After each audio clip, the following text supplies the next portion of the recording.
Hello friend, आज मैं नई कहानी के साथ उपस्थित हूँ। नई बहू और गरीब सास। पवित्रा जी की नई बहू ने आज ही घर में प्रवेश किया था। घर में नई बहू के आने से सब बहुत खुश थे। घर में बधाई देने वालों का और नई बहू की मुँह दिखाई करने वालों का तांता लगा हुआ था। इसी दिन पवित्रा जी किसी काम से अपने कमरे में गईं।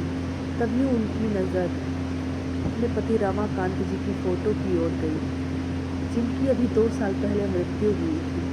पवित्रा जी किसी काम से आई थी, उसे भूलकर अपने पति की फ़ोटो के सामने खड़ी होकर एकटक उन्हें देख रही थी। उनकी आंखों से आंसू गिरने लगे। तभी उनका बेटा अमित आ गया।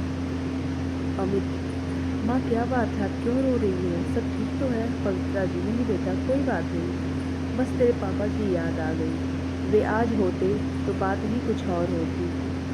अमित, हाँ माँ, ये बात तो है, पर आप दुखी मत हो, ये सब भगवान के हाथ में है। चलो बाहर, सब आपका इंतज़ार कर रहे हैं। पवित्रा जी आंसू पोंछकर बाहर आकर मेहमानों की खातिरदारी में लग जाती हैं। शादी से भरे घर में सभी नई बहू को घेरे बैठे थे। 2 दिन बाद जब सब मेहमान चले गए तो पवित्रा जी ने बहू बेटे को एक जगह बिठाया और कहा, पवित्रा जी बेटी, अब यह घर तुम्हें संभालना है। यह लो घर की चाबी। अंजना, माँ जी, चाबी आप मुझे क्यों दे रही हैं? यह आपका घर है, आप संभालिए। अमित, तुमने माँ जी को बताया नहीं कि शादी के बाद हम नए फ्लैट में रहेंगे? पवित्रा जी, अमित बहू यह क्या कह रही है? मैंने इतने अरमानों से तुम्हारी शादी की थी और तुम दोनों पहले ही मुझे छोड़कर जाने का प्लान बना कर बैठे हो। यह कहकर पवित्रा जी रोने लगी। अमित, माँ ऐसी कहो, कोई बात नहीं है, तुम तो जानते हो मेरा नए ख्यालों की लड़की है, इसलिए हम अलग रहना चाहते हैं। यहाँ हम एडजस्ट नहीं हो पाएंगे।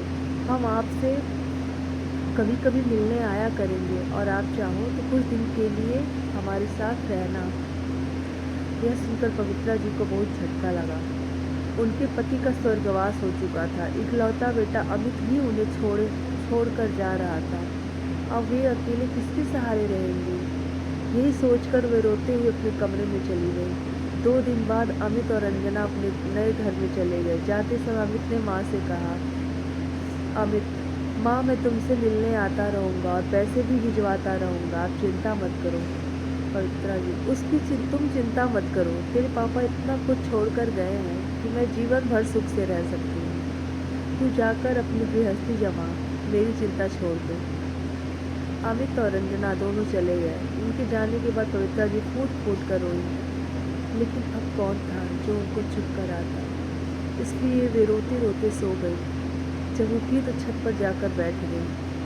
इसी तरह कुछ दिन बीत गया। अमित ने अपने नए घर जाकर एक बार भी माँ से बात नहीं की।